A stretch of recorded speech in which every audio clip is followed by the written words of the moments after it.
À peine sorti de l'hôpital après une opération, mes parents m'ont jeté 20 € en me disant « Prends un taxi, je ne veux pas que ma voiture sente mauvais ». J'ai acquiescé. Mais 3 heures plus tard, ils paniquaient et hurlaient quand mon incision chirurgicale fraîche palpitait à chaque pas tandis que je titubais dans le froid mordant de Lyon. Je m'appelle Automne, une femme d'un peu plus de 30 ans qui vient de réaliser que les liens du sang ne signifient absolument rien.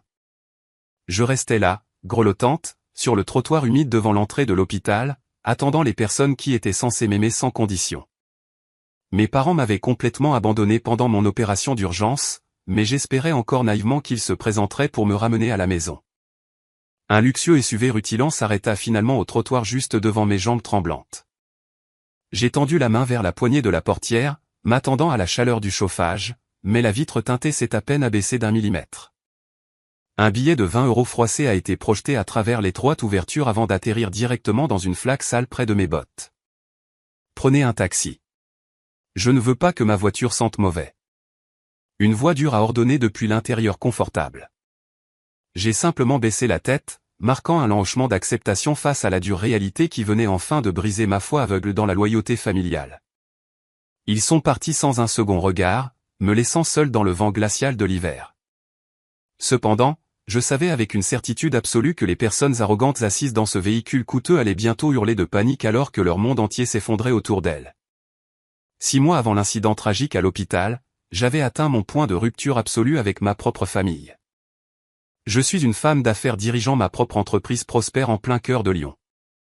Depuis plusieurs années, j'étais l'unique pourvoyeuse financière, couvrant chaque dépense vitale pour mon père, Bruno, ainsi que ma mère, Jeanne. Leurs exigences matérielles ont atteint un niveau tout à fait déraisonnable à mesure qu'ils s'habituaient au luxe extrême. Ils s'attendaient à ce que je finance leur style de vie extravagant sans jamais considérer l'énorme pression qui pesait sur mes épaules. Le coup de grâce est arrivé un mardi soir lorsque mes parents ont exigé avec force que je paie pour des vacances exceptionnellement somptueuses à travers l'Europe. Je leur ai clairement expliqué que mon entreprise connaissait actuellement une grave pénurie de trésorerie due à un paiement client retardé. Nous avons déjà parlé de notre voyage à tout le monde au club de golf, alors tu dois trouver l'argent tout de suite, a exigé ma mère sans la moindre once d'empathie. Me sentant complètement épuisé d'être traité comme un guichet automatique sans fond par les personnes qui m'avaient élevé, j'ai décidé d'organiser une réunion privée avec ma meilleure amie, Aurore. Nous nous sommes rencontrés dans un café local tranquille, loin de l'agitation du centre-ville, afin que je puisse libérer mes frustrations refoulées. Être assise en face d'elle m'a permis de déverser chaque détail concernant la manipulation financière incessante à laquelle j'étais confronté quotidiennement. Aurore a écouté attentivement tout en observant mon air épuisé, avant d'analyser brutalement l'extrême toxicité ancrée dans notre dynamique familiale. Elle a déclaré clairement qu'une vraie famille ne donnerait jamais la priorité à des vacances plutôt qu'à la santé mentale ou à la stabilité commerciale de leur fille. Elle a ensuite proposé une idée radicale impliquant un faux test de faillite pour prouver définitivement si mes parents m'aimaient réellement ou s'ils n'aimaient que le flux interminable d'argent que je leur fournissais. Le plan exigeait que j'abandonne toute ma richesse en prétendant avoir tout perdu du jour au lendemain. J'ai suivi ses conseils brillants en emballant discrètement mes affaires essentielles dans quelques sacs de sport simples à mon pantouse. M'habiller avec un vieux pull et un jean usé m'a aidé à jouer le rôle avant de me rendre en voiture à la maison de banlieue pour confronter papa et maman. Pénétrer dans leur salon m'a permis de leur annoncer la nouvelle fabriquée selon laquelle mon entreprise s'était officiellement effondrée sous une dette inattendue massive. Je leur ai dit que tous mes comptes bancaires étaient complètement gelés par les créanciers, ne me laissant nulle part où aller. Demander à emménager dans la maison spacieuse que j'avais personnellement achetée sous mon propre nom pour qu'ils y vivent il y a des années m'a semblé incroyablement surréaliste. Ils étaient assis sur le coûteux canapé en cuir, semblant totalement paralysés par la révélation soudaine concernant ma ruine financière. Papa me fixait les yeux écarquillés tandis que maman commençait immédiatement à arpenter la pièce, marmonnant comment cela affecterait profondément leur style de vie. Ils ont d'abord tenté d'adopter une attitude accueillante pour me réconforter, mais leur sourire incroyablement forcé ainsi que leur langage corporel rigide ont immédiatement présagé les graves fractures qui allaient détruire notre relation. Maman a finalement m'a offert la plus petite chambre d'amis près de la buanderie, tout en me rappelant spécifiquement de garder mes affaires bien rangées. Les temps vont être durs ici, alors tu ferais mieux de commencer à chercher activement un nouvel emploi immédiatement, a déclaré papa froidement en croisant les bras. Leur réaction initiale semblait incroyablement creuse, manquant de toute chaleur parentale sincère ou de toute préoccupation pour mon bien-être émotionnel pendant cette prétendue crise. Déballer mes quelques sacs dans la pièce exiguë m'a donné amplement le temps d'écouter leurs voix chuchotées se disputant avec passion dans le couloir. Je pouvais clairement entendre papa se plaindre d'annuler leurs vacances européennes tandis que maman s'inquiétait à voix haute concernant les frais de renouvellement de leur adhésion au club de golf à venir.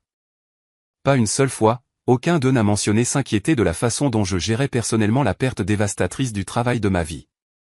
Être assise sur le bord du lit étroit m'a fait réaliser que le test de faillite révélait déjà leur véritable priorité. La fille riche et prospère qu'ils aimaient avait disparu, faisant de la version fauchée de moi-même rien de plus qu'un fardeau indésirable interrompant leur retraite confortable. Tirer la couverture fine sur mes épaules me préparait aux semaines difficiles à venir, sachant que la situation domestique ne ferait que se détériorer bien davantage à partir de là. Quelques semaines après avoir emménagé pour vivre avec eux sous le même toit, cela ressemblait à un cauchemar absolu. Mes parents ont rapidement révélé leur vraie nature égoïste en se plaignant constamment de l'augmentation des factures d'électricité depuis mon arrivée. Maman laissait intentionnellement les relevés d'électricité coûteux droit sur le comptoir de la cuisine tout en soupirant bruyamment à propos de la consommation d'eau. Ils ont commencé à examiner chaque repas que je consommais tout en m'accusant ouvertement d'être devenu un fardeau économique massif pour eux. La facture d'électricité a augmenté de moitié ce mois-ci. Combien de temps comptes-tu rester ici à te faire entretenir ?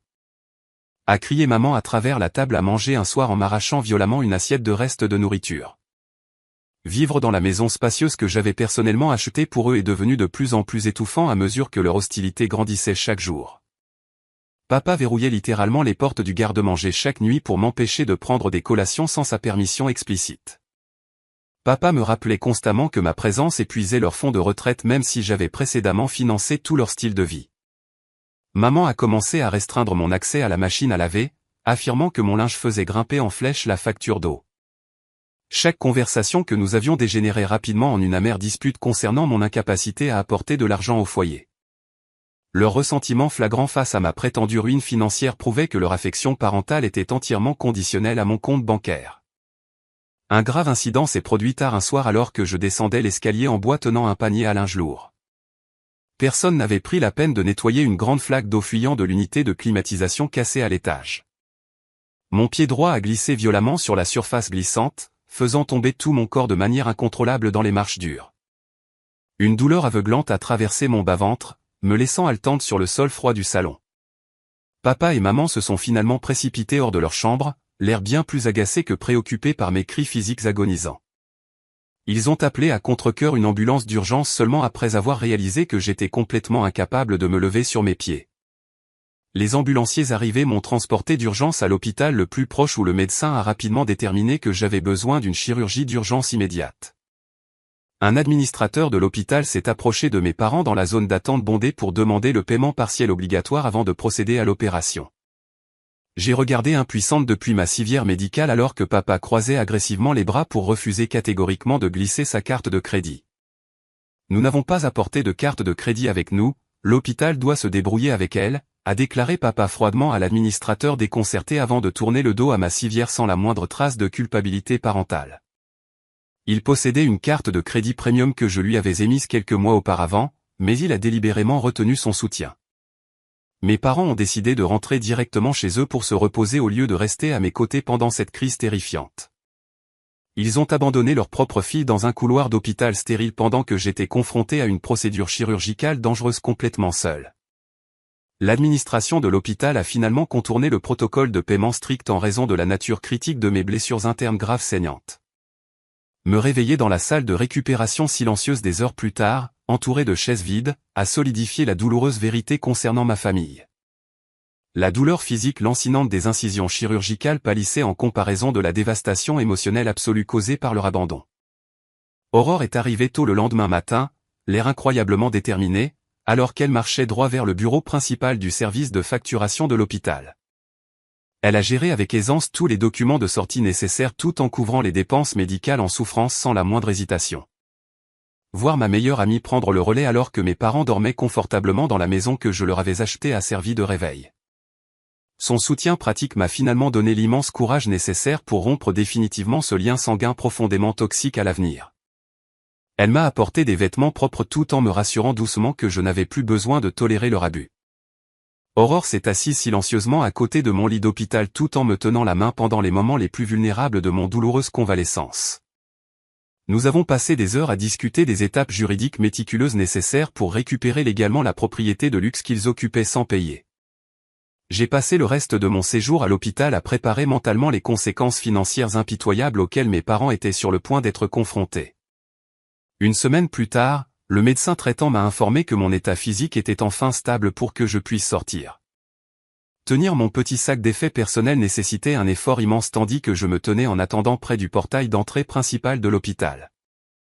Un véhicule de luxe familier s'est lentement approché de la zone de chargement où je reposais mon corps épuisé contre un pilier de béton. J'ai immédiatement reconnu l'automobile coûteuse comme étant le cadeau d'anniversaire exact que j'avais acheté pour mes parents l'année précédente. M'attendre à ce qu'ils descendent pour aider leur fille qui venait de subir une chirurgie majeure s'est avéré être une autre erreur massive. Papa a arrêté le véhicule juste devant moi avant d'abaisser la vitre côté passager juste un tout petit peu. Il n'a pas pris la peine de mettre la voiture en stationnement ou de déverrouiller les lourdes portières pour laisser entrer sa fille en convalescence. Un billet de 20 € froissé a soudainement volé à travers l'étroite ouverture pour atterrir directement sur le trottoir sale près de mes pieds. Prenez ce billet de 20 € et prenez un taxi parce que je ne veux pas que ma voiture sente l'hôpital. A crié maman depuis le siège passager avec un dégoût absolu. Je n'ai versé aucune larme pour leur comportement méprisable car mon attachement émotionnel à eux était complètement mort. Me baisser pour récupérer l'argent a envoyé un choc aigu de douleur physique directement à travers mes points de suture chirurgicaux frais. J'ai regardé les feux arrière de leur véhicule de luxe disparaître dans la circulation animée de la ville sans ressentir aucune culpabilité familiale persistante. Ils sont partis délibérément, laissant un patient chirurgical vulnérable debout seul sur le trottoir froid simplement pour protéger les sièges en cuir. J'ai hélé un taxi qui passait immédiatement avant d'ordonner fermement au chauffeur de me conduire directement vers le quartier financier du centre-ville. J'ai décidé de retourner aux pantoufles de luxe secrets que je conservais au lieu de retourner dans leur foyer toxique. Être assise à l'arrière du taxi en mouvement m'a permis de finaliser le plan de représailles strict qui se formait dans mon esprit. Regarder les bâtiments de la ville défiler par ma fenêtre a cimenté ma ferme résolution de démanteler complètement leur confortable réalité artificielle aujourd'hui. J'ai payé le chauffeur avec le billet exact de 20 € qu'il m'avait jeté avant de monter dans mon ascenseur privé. Pénétrer dans ma résidence sécurisée m'a procuré la clarté ultime nécessaire pour exécuter la phase finale de mon plan. J'ai sorti mon smartphone pour composer immédiatement le numéro de contact direct de mon avocat, Maître Durand, sans aucune hésitation. Je lui ai ordonné d'activer instantanément le protocole de gel financier que nous avions établi avant que j'initie le faux test de faillite. J'ai explicitement demandé à Maître Durand de désactiver définitivement toutes les cartes de crédit supplémentaires détenues par papa et maman aujourd'hui. Couper leur principale source de flux de trésorerie illimitée cet après-midi-là a constitué la première étape cruciale des représailles. Procéder au blocage immédiat de tous les comptes de cartes de crédit supplémentaires et préparer l'ordonnance d'expulsion de la maison pour moi, ai-je commandé clairement via la ligne téléphonique sécurisée. Maître Durand a confirmé mes instructions précises tout en tapant rapidement sur le clavier de son ordinateur pour initier le blocus immédiat du système bancaire. Il a réussi à mettre fin à leur accès aux comptes courants joints contenant les fonds d'urgence principaux sur lesquels ils comptaient pour les dépenses. Je me suis assuré absolument qu'ils ne pourraient pas retirer un seul centime d'une institution bancaire aujourd'hui. J'ai dirigé son équipe juridique pour qu'elle rédige rapidement les documents nécessaires pour récupérer légalement la propriété de banlieue qu'ils occupaient. Les documents de propriété officielle étaient conservés en toute sécurité au sein d'une fiducie privée enregistrée exclusivement sous mon propre nom légal. Mes parents croyaient à tort qu'ils possédaient des droits de propriété permanents sur la résidence simplement parce que je leur avais permis d'y vivre. J'ai mandaté mon conseiller juridique pour vérifier qu'aucune faille n'existait qui pourrait retarder la reprise immédiate de la propriété. Maître Durand m'a assuré que les avis d'expulsion seraient entièrement finalisés dans les prochaines heures pour livraison immédiate. J'ai autorisé l'utilisation de serveurs privés pour garantir que les documents officiels soient remis directement ce soir. J'ai également ordonné l'annulation des polices d'assurance automobile premium attachées aux véhicules de luxe qu'ils conduisaient actuellement. Révoquer leur accès à ma richesse était incroyablement libérateur après avoir enduré des mois de leur cupidité incessante et de leur négligence émotionnelle totale. J'ai passé le reste de l'après-midi tranquille à réviser les projets juridiques pour assurer une efficacité maximale contre mes parents ingrats. Le temps de la générosité sans fin avait officiellement expiré, les laissant complètement vulnérables à la dure réalité de leurs propres actions. 3 heures après être sorti de ce taxi, mon smartphone personnel a vibré continuellement sous un barrage agressif d'appels entrants. Papa a initié l'appel téléphonique avec un ton extrêmement hostile pour se plaindre bruyamment d'une situation très embarrassante se déroulant actuellement à un comptoir de caisse. Il a exigé de savoir exactement pourquoi sa carte de crédit premium notoirement puissante avait été soudainement rejetée alors qu'il tentait de finaliser une énorme facture d'achat. Pourquoi toutes mes cartes ont-elles été bloquées par la banque comme ça? A crié papa furieusement au combiné tout en exigeant une explication immédiate. J'ai maintenu une attitude absolument froide tout en écoutant sa voix frénétique résonner par-dessus le bruit ambiant animé de l'établissement de vente au détail bondé. C'est une erreur système due au gel des actifs de faillite. Je n'ai pas l'autorité pour la résoudre, ai-je répondu avec dédain au fil. J'ai intentionnellement coupé la connexion active immédiatement sans lui laisser la moindre opportunité de prononcer un autre syllabe ou de me lancer d'autres insultes. Jeter l'appareil silencieux sur ma table basse envers m'a permis de visualiser la spectaculaire catastrophe financière se déroulant dans le centre commercial haut de gamme. Mes parents sombraient rapidement dans un état de panique réelle tout en se tenant impuissants devant le caissier de vente au détail de luxe de plus en plus impatient. L'employé frustré du magasin avait soigneusement tenté de passer 3 cartes de crédit distinctes dans le terminal de point de vente électronique à plusieurs reprises.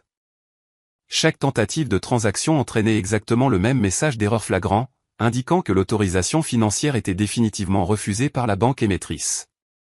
Papa a ordonné agressivement au caissier de repasser les cartes en plastique tout en insistant obstinément sur le fait que ses comptes contenaient plus que suffisamment de capital pour acheter tout le magasin. Ils ont ensuite été forcés de subir les regards extrêmement jugés méprisants émanant de la longue file de clients fortunés se tenant directement derrière eux. Mes parents ont réalisé avec une horreur absolue qu'ils ne possédaient pas un seul billet physique dans leur portefeuille de créateur pour rectifier la situation embarrassante. Ils étaient totalement incapables de payer l'énorme pile de vêtements de luxe coûteux qu'ils avaient négligemment entassés sur le comptoir de caisse élégant. Maman a cherché désespérément dans son sac à main coûteux, espérant découvrir une réserve d'argent d'urgence oubliée, mais ses efforts frénétiques n'ont absolument rien donné d'utile. Le gérant professionnel du magasin est finalement intervenu pour intervenir personnellement dans le différend de paiement public de plus en plus perturbateur, perturbant sa boutique haut de gamme. Il a maintenu une posture strictement polie mais absolument inébranlable tout en s'adressant à la scène chaotique s'intensifiant en plein milieu de son établissement commercial immaculé. Le gérant a fermement demandé à papa et maman de renoncer immédiatement à toute la marchandise sélectionnée et de quitter les lieux à moins qu'un autre mode de paiement valable ne soit produit. Papa a tenté de discuter avec le gérant concernant son statut de longue date de client premium, mais le personnel est resté totalement insensible à son sentiment d'urgence désespéré. Un sentiment accablant d'humiliation publique profonde les a complètement envahis alors qu'ils étaient décisivement escortés loin des caisses de vente au détail de créateurs par le personnel de sécurité du magasin. Ils ont été forcés de sortir du centre commercial animé les mains complètement vides tout en essayant désespérément de cacher leur visage familier aux passants. Le rejet choquant au détail a réussi à planter la toute première graine de suspicion sérieuse dans leurs esprits concernant la vérité réelle derrière ma ruine financière précédemment annoncée. Ils ont lentement commencé à se demander si la faillite d'entreprise dévastatrice que j'avais déclarée était en fait une fabrication calculée conçue pour démanteler systématiquement leur confortable réalité artificielle. Marcher vers le parking dans une disgrâce totale les a forcés à reconnaître finalement que leur accès illimité à ma richesse durement gagnée avait officiellement évaporé aujourd'hui. J'étais assise tranquillement dans mon pantouse sécurisé, ressentant une immense vague de satisfaction, sachant que leur règne d'exploitation financière ingrate était définitivement terminé cet après-midi. À 18h ce même soir, une élégante berline noire est arrivée directement dans l'allée pavée avant de se garer brusquement devant la propriété résidentielle. Mes parents venaient de rentrer à la résidence, se sentant complètement épuisés et exceptionnellement furieux suite à leur humiliation publique spectaculaire au centre commercial haut de gamme. Ils sont sortis de leur véhicule de luxe pour découvrir Maître Durand debout tranquillement en les attendant juste sur leur porche d'entrée. Papa a immédiatement marché à grands pas dans les marches en béton, les poings serrés, se préparant à déchaîner sa frustration bouillante sur le visiteur inattendu qui empiétait sur la pelouse. Maman l'a suivi de près tout en marmonnant pour elle-même à quel point cette journée n'avait été qu'un désastre complet depuis le tout début. Ils ont supposé à tort que l'avocat venait discuter des procédures de faillite en cours sans réaliser qu'il était en fait là pour annoncer leur exécution financière ultime. « Qu'est-ce que tu fous devant ma maison ? Alors dégage d'ici tout de suite avant que j'appelle la police », a crié papa agressivement au représentant légal stoïque qui refusait de descendre du porche en bois surélevé. Maître Durand a maintenu une attitude professionnelle absolument froide sans montrer la moindre réaction à l'agression verbale hostile dirigée contre lui. Il a calmement déverrouillé sa mallette en cuir premium avant d'en extraire une épaisse liasse de documents juridiques officiels portant un tampon judiciaire rouge proéminent. Il a tendu son bras droit délibérément pour remettre le dossier intimidant directement dans les mains tremblantes de mon père de plus en plus furieux. Le lourd paquet de documents constituait une ordonnance d'expulsion obligatoire émise par le tribunal exigeant légalement des occupants non autorisés actuels qu'ils quittent définitivement les lieux. L'injonction juridique stricte exigeait qu'ils vident entièrement leurs effets personnels et quittent la propriété dans un délai maximum de 72 heures. Papa a protesté farouchement contre l'exigence légale scandaleuse tout en menaçant agressivement de lancer un contre-procès massif pour intrusion sur sa propriété familiale établie. Il a agité sauvagement les papiers épais en l'air tout en criant qu'il assurerait personnellement la destruction légale de quiconque tenterait de le déloger de sa maison. Maître Durand a démantelé sans effort ces menaces juridiques ridicules en présentant immédiatement le certificat de propriété certifié clairement enregistré sous ma fiducie privée. Cette propriété appartient à ma cliente, vous avez donc exactement 72 heures pour débarrasser vos affaires et quitter les lieux, a déclaré Maître Durand avec une autorité inébranlable. L'avocat expérimenté a ensuite procédé à annoncer officiellement que j'avais définitivement résilié toute obligation de soutien financier précédemment étendue à eux. Il a systématiquement écrasé leurs espoirs persistants en révélant enfin la vérité absolue concernant mon insolvabilité d'entreprise récemment déclarée.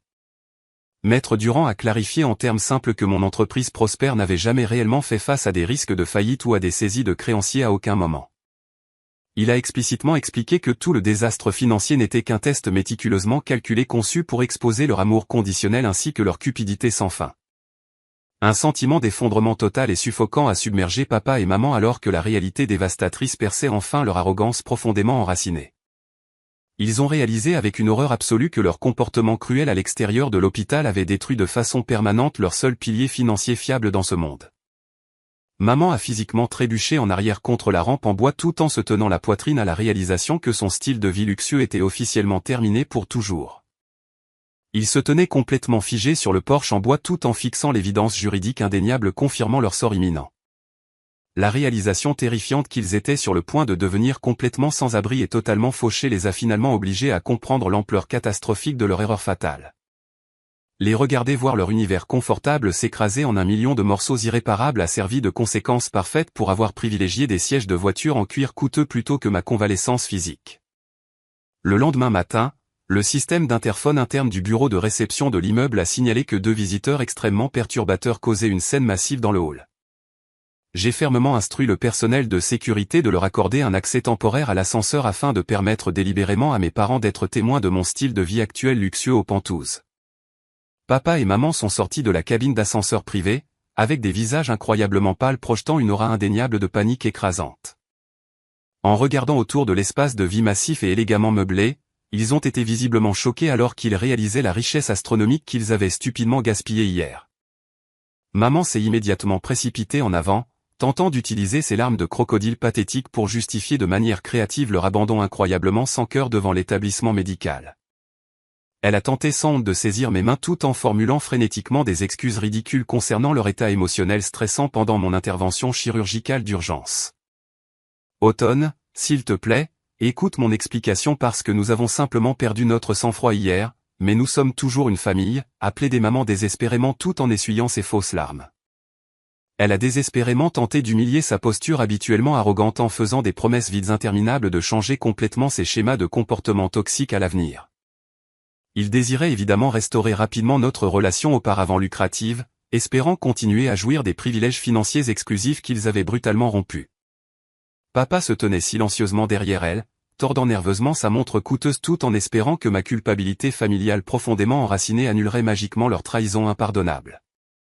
Être témoin de leur désespoir total semblait totalement surréaliste après avoir enduré des décennies de leur manipulation émotionnelle continue conçue pour drainer mes comptes bancaires personnels.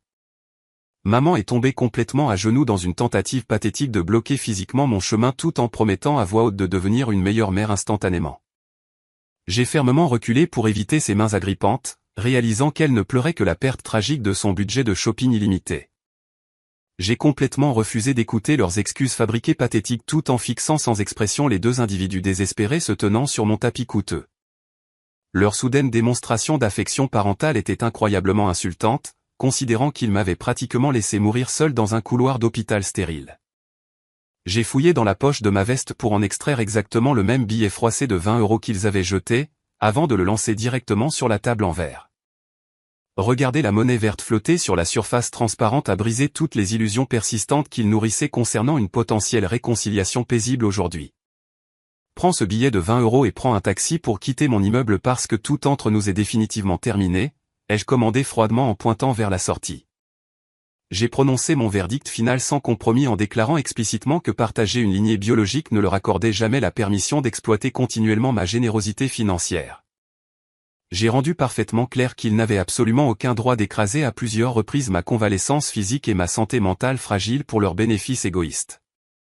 J'ai tourné le dos à leur visage en pleurs sans ressentir la moindre once de regret avant de marcher droit vers les portes de mon bureau privé. J'ai fait un signe ferme à l'équipe de sécurité en attente pour escorter physiquement mes parents jusqu'au hall tout en ignorant leur crise hystérique continue résonnant derrière moi. Les gardes de sécurité musclés les ont guidés agressivement dans la cabine d'ascenseur descendant tout en les informant formellement de l'application stricte de l'interdiction de pénétrer sur la propriété. J'ai explicitement ordonné au bureau de conciergerie de leur interdire définitivement de mettre le pied près de ma propriété résidentielle sous peine d'arrestation policière immédiate. Entendre les lourdes portes de l'ascenseur se fermer a finalement réduit au silence leurs supplications pathétiques, me permettant de respirer librement dans mon sanctuaire paisible. Verrouiller les lourdes portes en bois derrière moi symbolisait la fermeture permanente du chapitre le plus toxique caractérisant toute mon existence d'adulte. 1 an et demi s'est écoulé depuis le jour où j'ai définitivement claqué la porte à ce passé incroyablement toxique. Mon entreprise personnelle opérant en plein centre de Lyon n'a cessé de se renforcer en générant des marges de profit massives dans tous les secteurs commerciaux. Sécuriser ces rendements financiers massifs m'a permis de consolider fermement mon pouvoir d'entreprise tout en développant rapidement de multiples projets d'investissement lucratifs à travers tout l'État. Bâtir mon empire à partir de zéro a nécessité un dévouement immense. Mais atteindre ce niveau de liberté rend chaque sacrifice complètement valable au final. Je ne suis plus épuisé sans relâche ni manipulé psychologiquement par les personnes qui étaient censées me protéger inconditionnellement pendant mes moments les plus vulnérables. Ma santé mentale s'est complètement rétablie, me permettant de profiter fréquemment de vacances internationales luxueuses avec aurore sans ressentir de culpabilité persistante ou d'obligations stressantes. Nous voyageons régulièrement à travers le monde pour explorer de belles destinations simplement parce que je n'ai plus besoin de financer des parents ingrats qui n'ont valorisé que mon portefeuille. La situation actuelle de mes parents est absolument misérable par rapport au style de vie luxueux et somptueux qu'ils exigeaient auparavant de moi quotidiennement. Ils ont été légalement contraints de déménager dans un complexe d'appartements terriblement délabrés exigeant d'eux de payer leur loyer exorbitant sur une base hebdomadaire stricte. Cet immeuble d'habitation délabré se situe dans un quartier de banlieue dangereux rempli de criminalité endémique et de dangers constants qu'ils méprisent profondément. Papa doit subir un travail manuel exténuant, déplaçant de lourdes caisses de marchandises dans un entrepôt poussiéreux simplement pour gagner quelques maigres sous pour leur survie de base. Il lutte constamment pour accomplir les tâches physiques épuisantes qu'il croyait arrogamment être complètement en dessous de son statut social fabriqué il y a quelques années à peine. Maman passe toute sa journée à découper frénétiquement des coupons de réduction pour épicerie dans de vieux journaux juste pour pouvoir s'offrir les repas quotidiens les plus basiques pour leur table de dîner. Elle ne peut plus se promener dans les boutiques de luxe, faisant glisser négligemment des cartes de crédit premium sans s'inquiéter constamment des étiquettes de prix extrêmement élevées qui y sont attachées. Ils ont complètement détruit leur propre retraite confortable en choisissant de protéger un intérieur de voiture coûteux plutôt que la sécurité physique de leur fille en convalescence cet après-midi-là. Les regarder récolter exactement ce qu'ils ont semé malicieusement sert de rappel quotidien que le karma ne manque jamais de livrer la punition parfaite à ceux qui la méritent. Avec le recul sur toute cette séquence d'événements traumatisants, je n'ai absolument aucun regret car le lourd prix qu'ils paient actuellement reste la conséquence inévitable de leur propre cupidité incontrôlée. Survivre à cette brutale expérience émotionnelle m'a aidé à reconnaître clairement 3 leçons de vie fondamentales concernant les relations humaines pour l'avenir lointain. Premièrement, partager une lignée biologique ne confère jamais à quiconque le droit inconditionnel d'exploiter impitoyablement votre générosité sans faire face à de graves conséquences permanentes. Deuxièmement, établir des limites financières fermes pour protéger vos actifs personnels n'est certainement pas un acte d'égoïsme, mais plutôt un principe de survie obligatoire dans cette société. Enfin, le véritable amour familial se mesure strictement par des actions compatissantes lors de vos épreuves les plus sombres plutôt que par les factures coûteuses que vous payez habituellement en leur nom. J'ai réussi à récupérer toute mon existence au moment où j'ai fermement décidé d'arrêter de financer leurs droits acquis sans fin et de donner la priorité à mon propre bonheur personnel.